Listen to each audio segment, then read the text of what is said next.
Hey Sharks, I'm Tom. And I'm Dan. And we're here today pitching our new product, Truck Nut Polish.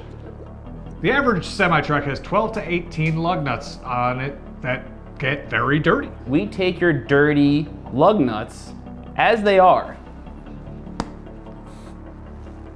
and we have found a way to take that dirt from your truck nut and put it onto a rag. So Sharks, we are here today seeking $25,000 for 42% of truck nut polish. We're professionals. No, we don't do. We actually legally cannot say the word Not clean. allowed.